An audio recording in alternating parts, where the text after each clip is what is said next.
born into a world where heroes are born and not made. Ein is cursed with a horrible ability that makes him weak and worthless in the eyes of everyone, rejected and despised by society. He is granted a rare second chance at life, and with it, he chooses the path of redemption, determined to prove that even someone like him can rise to become a hero. The story begins with a man standing on the edge of a cliff, deciding to end everything as he considers himself weak. He jumps with his eyes wide open and smiles, hiding his pain, stating that there's no reason for him to exist since he has achieved nothing in his life. He is sure he has lived the worst life possible. And as he is about to meet his demise, his eyes are filled with regret. At this moment, we are taken back in time and shown a group of adventurers fighting monsters inside a dungeon. The swordsman of the adventurer party, Zoid, takes the giant rat-like monster head-on, while the mage of the group, Jeline, takes her time casting a finishing spell. The man from earlier is also in their team, standing behind Jeline like a total loser, and it is clear that he is a total baggage whose job, ironically, is to carry his team's baggage. Shortly after, Jeline completes her fire spell and blasts the rat monster with it, eliminating it with one strike. After defeating the monster, both Jeline and Zoid turn to Ein, who they refer to as the garbage collector, and instruct him to collect the rubbish from the monster's corpse. He is so weak that he trips and falls, embarrassing himself in front of the people who already consider him completely useless. As Zoid starts bullying the poor kid for being a total liability, Jeline stops him, telling him to cut Ein some slack, stating that he is merely a low commoner, unlike them high commoners. Ein apologizes for falling, explaining that he's carrying a lot of weight on his back, which made him lose his balance. In any case, he gets to do his job and uses the only skill he has, appraisal, to appraise the monster. Ein tells us that his job is appraiser, which is considered a very low common job in this world, and that is why he is treated like trash by everyone. In this world, when a person is born, they are given a job class by the light goddess and a skill by the darkness goddess. While skills can be mastered to acquire various abilities, jobs are fixed throughout the person's life, basically becoming the differentiator of how important that person is.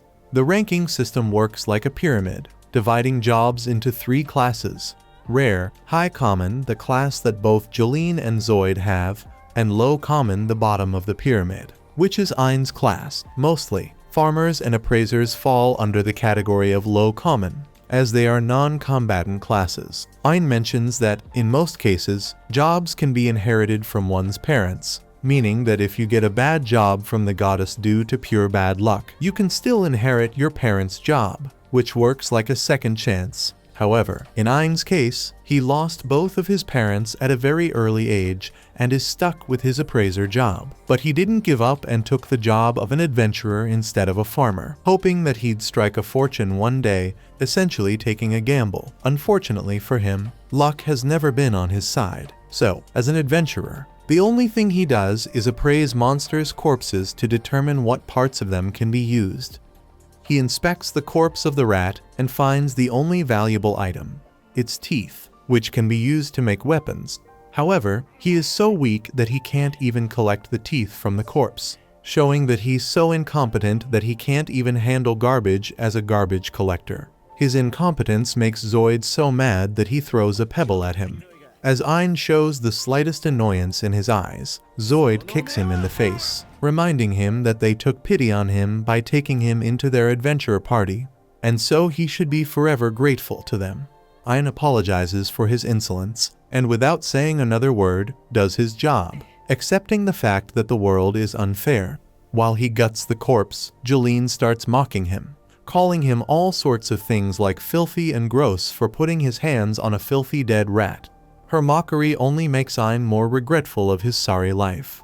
But to continue living in this world, he silently tolerates the cruel treatment he is receiving. He can only blame his job and the light goddess for ruining his life, but even that won't solve his problems.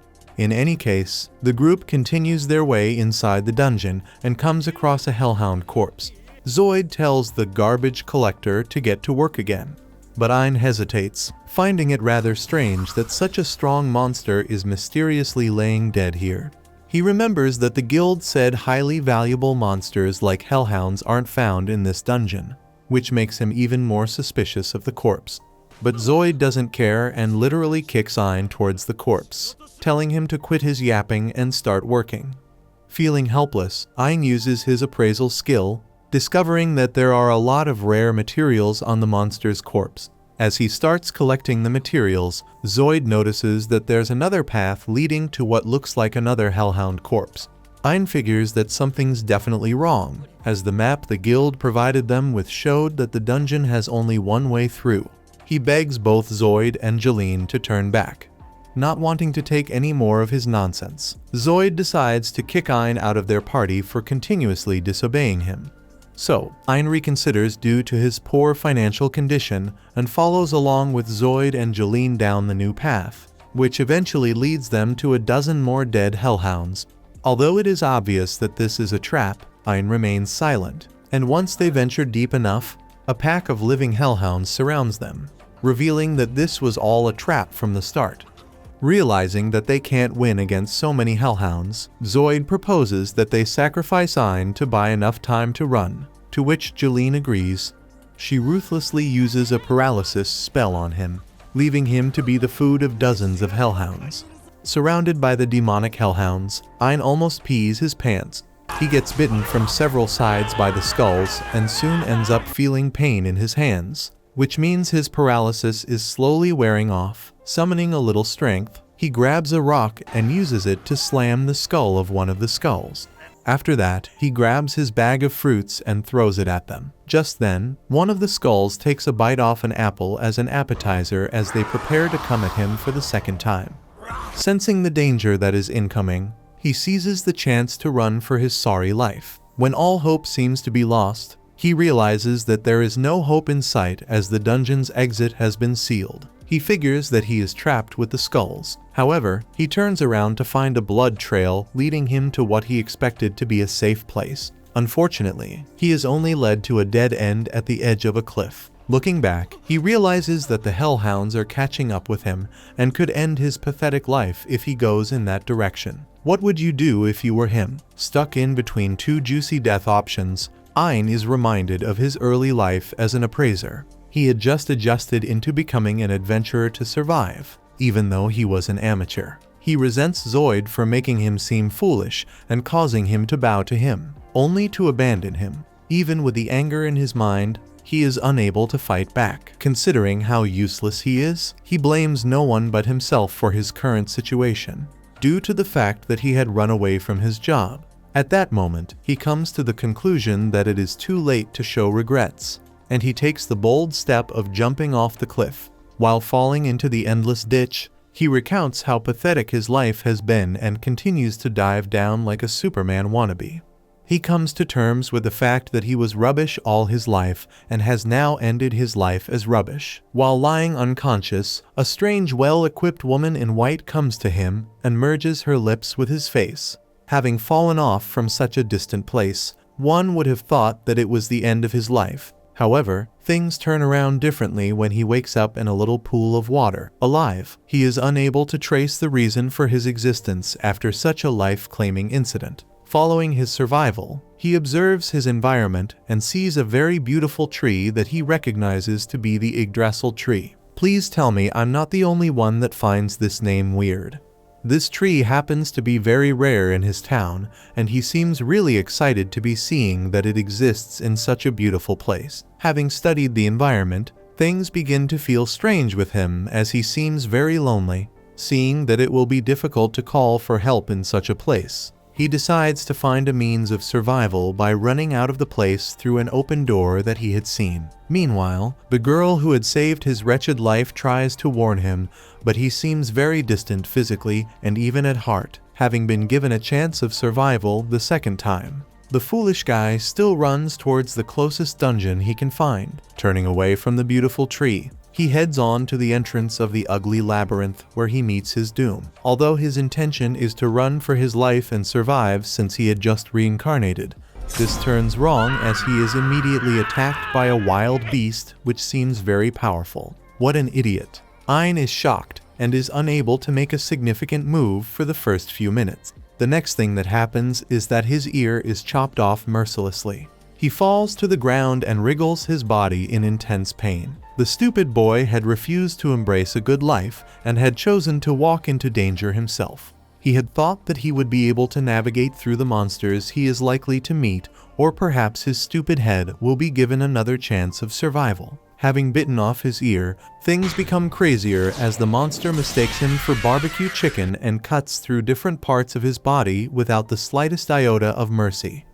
With this, Ein screams very loudly and uncontrollably. He is now very much aware that death is staring at him and there is no escape. The moment the monster makes a move to finish him off, another beast appears from behind to eliminate it, immediately causing a spill of blood all over the place. Things get very complicated as there is no glimpse of hope in Ein's countenance. Moreover, the beast had killed the monster so that there can be easy access to its original prey, which is Ein.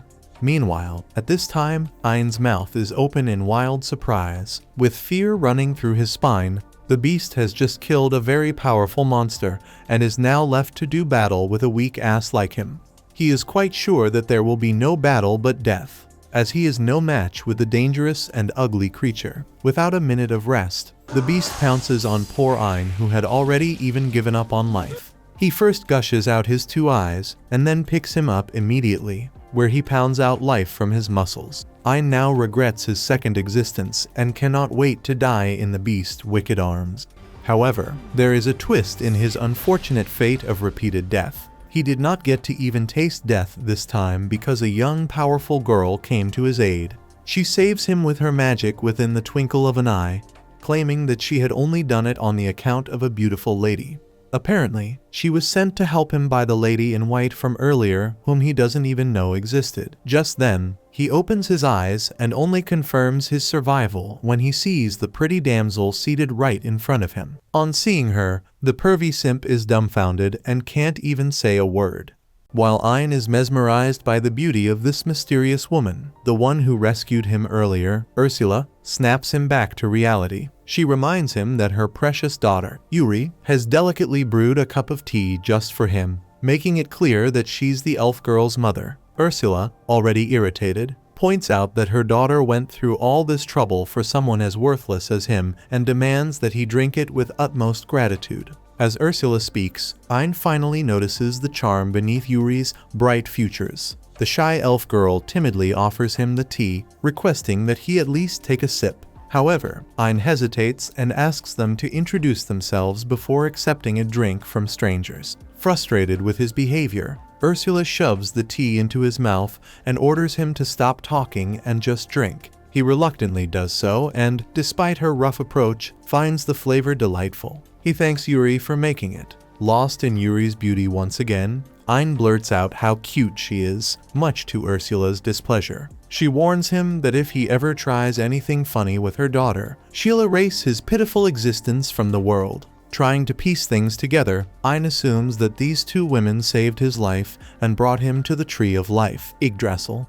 Ursula, however, corrects him with an annoyed smirk, explaining that she had no intention of saving a worthless loser like him. In fact, it was Yuri who had begged her on her knees to intervene, which left her no choice but to deal with the monsters for his sake. Ursula declares that Ein should be groveling at Yuri's feet, expressing his deepest gratitude with every fiber of his being. Yuri, embarrassed, tells Ein there's no need to go that far. Still, Ein sincerely thanks her, calling her by her name, which immediately sets Ursula off again. She kicks him in the face for his casual tone. Yuri tries to calm her mother, admitting how happy she feels that someone else is addressing her by name. Ein interrupts the pair, questioning how Ursula could be Yuri's mother since she looks far too young. Ursula, momentarily pausing her fury, introduces herself as the guardian of the Tree of Life, Yggdrasil. She explains that there are 9 Yggdrasils in the world, each protected by a guardian whose sole duty is to watch over and safeguard them from evil.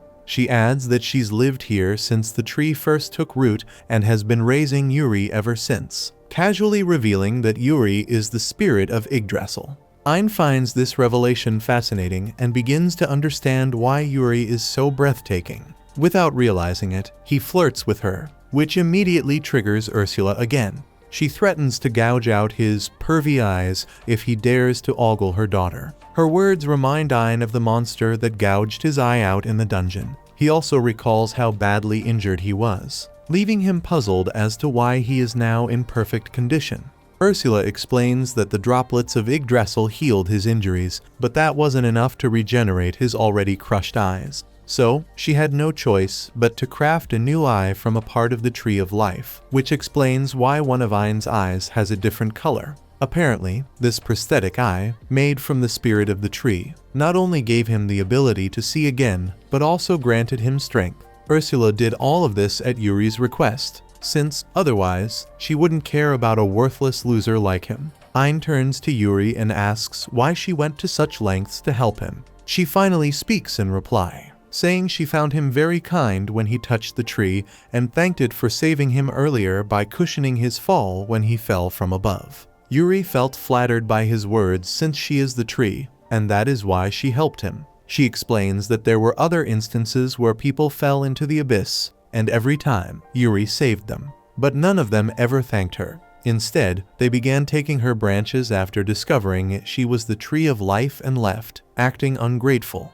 That's why Ein's words of kindness made her happy and made her want to help him however she could. Ein thanks Yuri for saving him twice and calls her his savior, making her flustered. Ursula, once again, can't tolerate Ein flirting with Yuri, so she tells him to leave immediately. But Yuri stops him, saying that he'll end up dying again, as it's very dangerous out there in the dungeon. Ursula responds that his getting hurt has nothing to do with them, but Yuri insists otherwise and begs Ursula to do something to bring him back to safety. As the guardian of Yggdrasil, Ursula cannot go too far from here, which is why she can't escort Ein outside. Furthermore, teleportation magic cannot be used inside the dungeon, so Ursula doesn't think they can help him in any way. Yuri gets awfully sad and starts crying, showing how much she cares for Ein, not wanting to see her daughter upset. Ursula decides to train Ein, helping him become strong enough to get himself out on his own. Yuri thanks her mother, and Ein, too, thanks both of them, suddenly hugging them,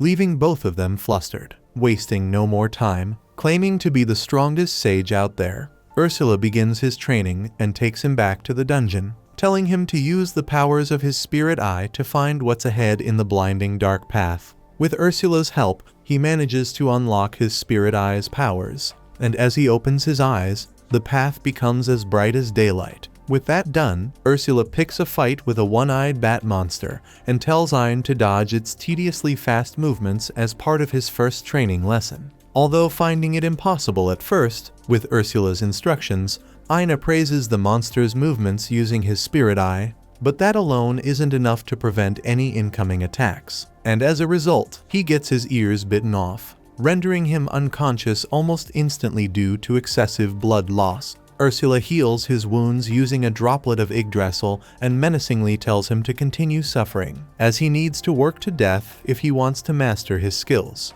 Although cruel, Ein gets up, appraises the monster's incoming attack, and learns that it's about to attack his left leg in 5 seconds, so he dodges accordingly. He gets too excited due to his success, which ends up getting him hurt once again, but at least he's eager to improve. Having began his training for a week, Ein's head is still very much dumb as he struggles to adapt to quick movements and actions to save himself from the beast he is training with. However, as he gradually moves on, he begins to learn how to appraise its power, and also becomes very aware of its next moment, such that Ein is now able to dodge numerous attacks from the monster. He asks Ursula in the middle of his training to weigh his performance, and this is where the stupid boy meets a temporary doom. He is attacked as a sword is slashed on his back because of his distraction. Ursula, on the other hand, is not perturbed. Rather, she seems to be enjoying the whole thing and cannot help but wallow in her wickedness. She heals him immediately and insults him for getting carried away with a little achievement. She also thinks that if he passes through more pain,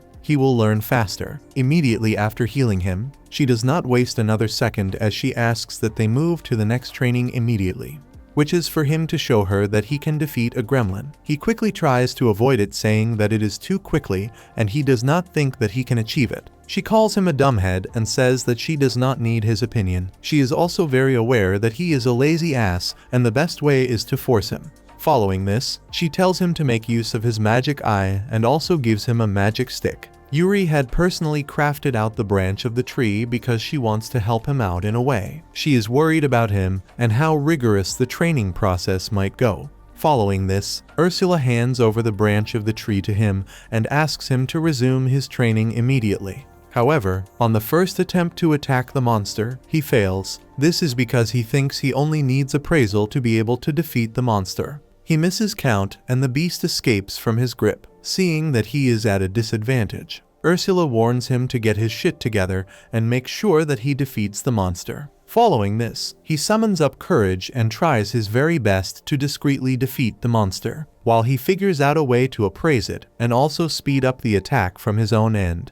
He ends up slamming the creature with the stick, and on the first attack, it falls to the ground, breaking through the floor with its heavy weight. Ein is shocked to find it defeated so easily. He had apparently thought that more effort would be needed to end the beast. Having finished this, Ursula does not seem satisfied, so she gives him another assignment, which is to make sure he eliminates a large amount of them. Although it is very much overwhelming for him, he manages to take them all down. He seems very happy after doing this, and seeing that he is moving forward with training, she decides to prepare something even more crazy and challenging for him. However, just before that, she plans to make him stretch his muscles, and by doing this, she makes him appraise the monster he had killed and acquire its power to himself. Having done this, there is a change with his muscular movement, and he begins to run very fast. He stops, but this brutal woman keeps healing him with the portion her daughter had given to her. She also makes him run around the place 1,000 times over, ensuring that he is able to stretch his muscles well,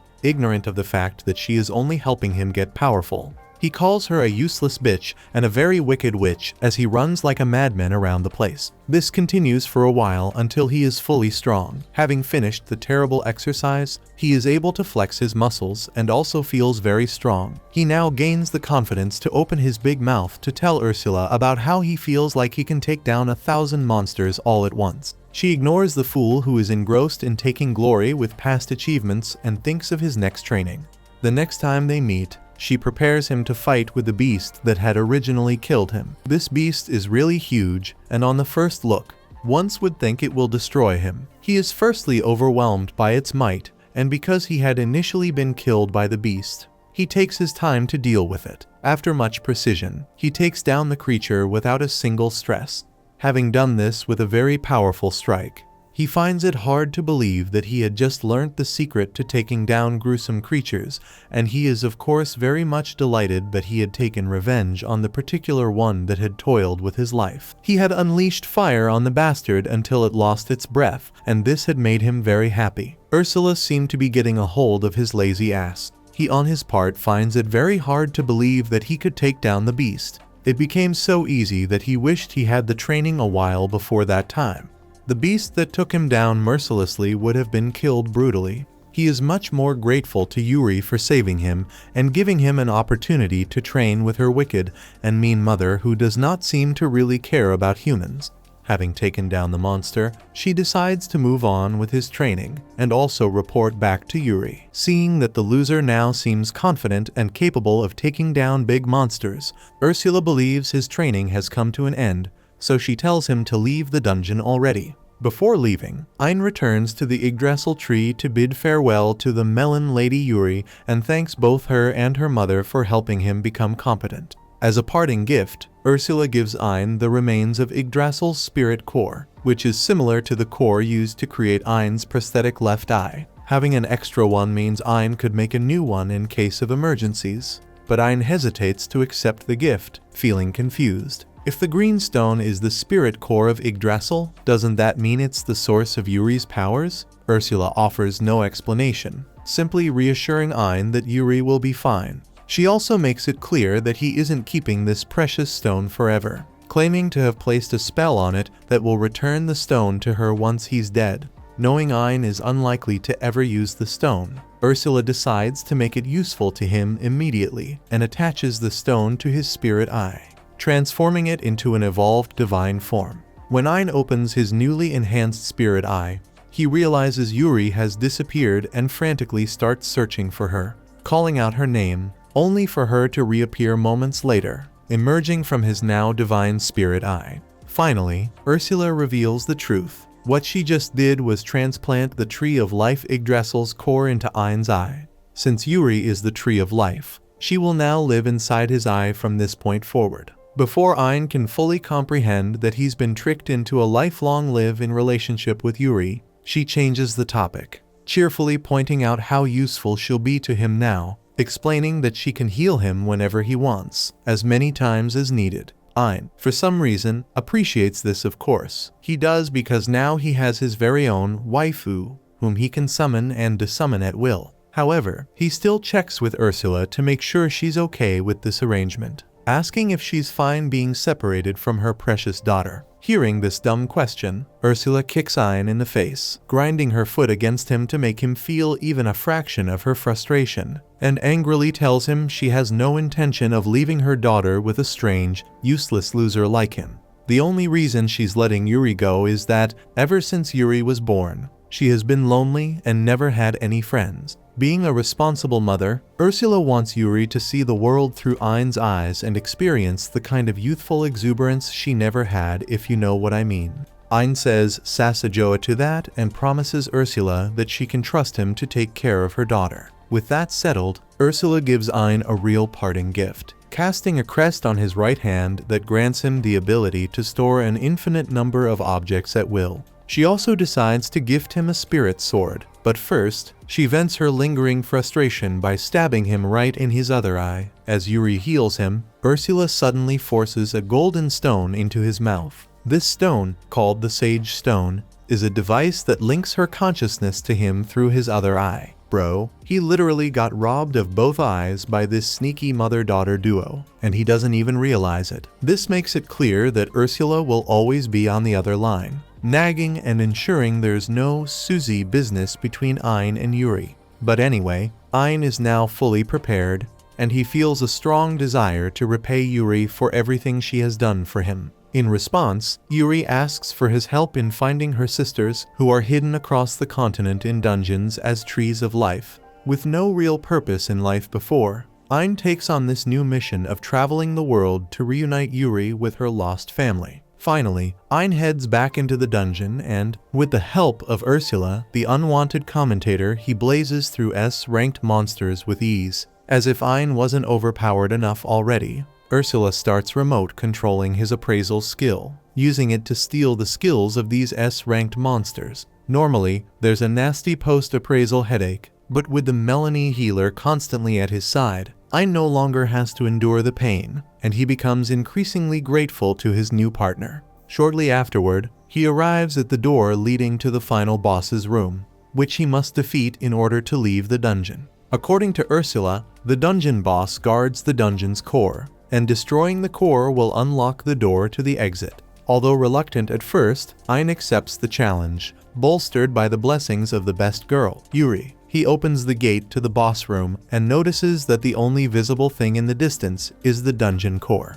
As he approaches the core, a summoning magic circle activates, bringing forth the dungeon boss, a rocky monster that, honestly, doesn't look terrifying at all because it's so badly drawn. Following Ursula's instructions, Ein withstands a heavy punch from the dungeon boss, enduring its force with gritted teeth, and uses a skill he stole from another monster earlier to dissolve the boss's hand. However, the boss isn't defeated just yet. Instead, it seems even more intrigued by the fight. As it begins throwing punches wildly, Ursula gives Ein the green light to use the ultimate magic technique she taught him during his training. With his current magical power, Ursula estimates that he can only use this spell once before collapsing, but she reassures him not to worry, as Yuri will always be there to heal him. Without hesitation, Ein musters all his strength. Forming a glowing ball of energy above the dungeon boss's head, he directs the glowing ball downward, and it strikes the boss like a meteor, detonating in a fiery explosion that reduces the monster to nothing but burning ashes. While appraising the golem, Ursula reminds Ein about appraising the dungeon core, a large green crystal. Just as he is about to appraise the dungeon core, Ursula appears behind him. He reminds the clueless fool that his left eye is just as powerful as the Yggdrasil. Soon, Yuri joins them, and they all admire the large green crystal. Just then, Ursula reveals that the dungeon core can enhance Ein's eye. Hearing this makes him thrilled about the possibility of improving his already improved eye. When Ursula asks if he can go ahead with enhancing the eye, Ein wastes no time in agreeing to it. At that moment, Ursula transfers the dungeon core into Ein's eye, causing it to level up to level 2. When Ursula sees how thrilled he is at this, he advises him to keep on killing boss monsters and absorbing their dungeon cores to enhance his eye. After that, they all leave the dungeon. Just as they step out, the door closes. Turning around, Ein runs to check if it really has closed for good.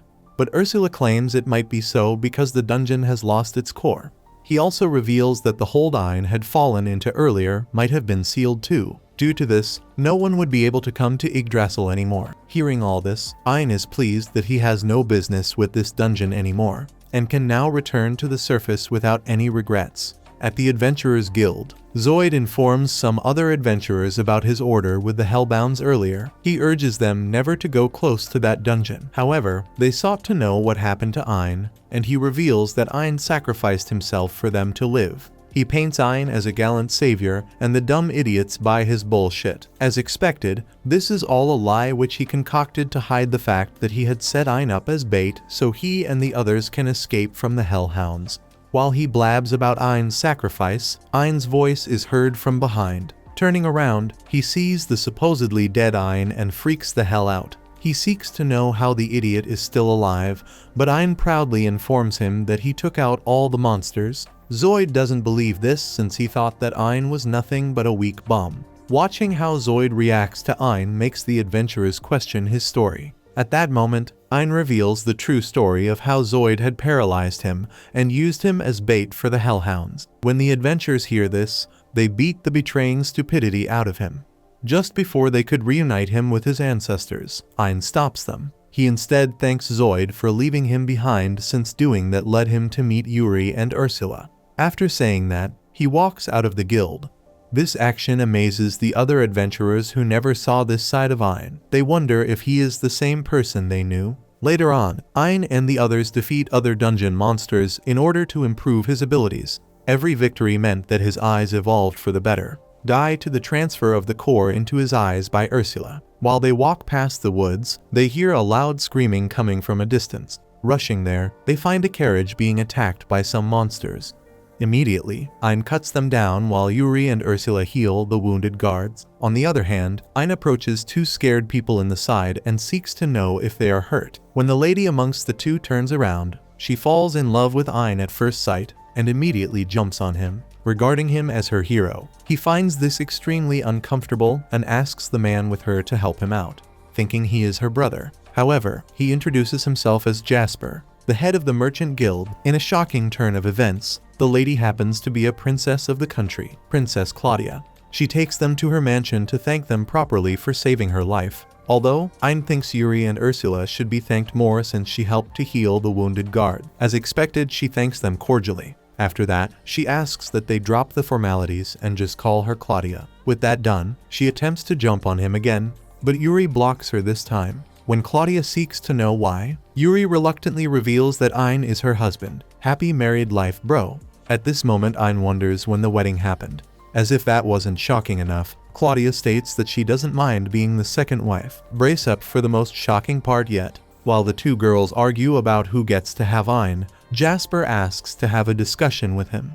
He asks Ein to marry him. You see Ein's reaction. That was just how I reacted watching this. To explain the situation, he first informs him that he is a member of the Silver Phoenix Trading Company, a very popular company in the kingdom. Just then, he takes Ein to an underground storage where he shows him a variety of jewels and gemstones he had found and stored for years. He acknowledges that Ein's left eye is a spirit core, and gives him a weird story as to why he has been searching for the spirit core. This story revolved how the Yggdrasil left the surface and was converted into a secret core that was used to seal the Demon King. Due to this, he asks to marry Ein so he can get the chance to be reflected in Ein's eyes. Yes, I know how weird this sounds. I feel the same way you do. He clearly shows a super obsession to this core. After telling him about this, Ursula surprisingly advised him to accept his offer. This is mostly so he can get the chance to find more hidden dungeons based on the information Jasper could have. While this idea sounded strangely pleasing to Ein, he only offered to be Jasper's friend. When he asks Jasper about the other dungeons, Jasper seemed clueless at first, but assured him that they could find the others in no time, leaving him happy. Although, being in the friend zone isn't enough for the weird-ass bum as he wants more. At this moment, the girls join him as they all seem to want a piece of Ein's sausage. Guys, the new 2025 manhwa is here. Click the end screen to watch when a bullied boy signed a contract with an ancient demon artifact. Check it out in high quality now.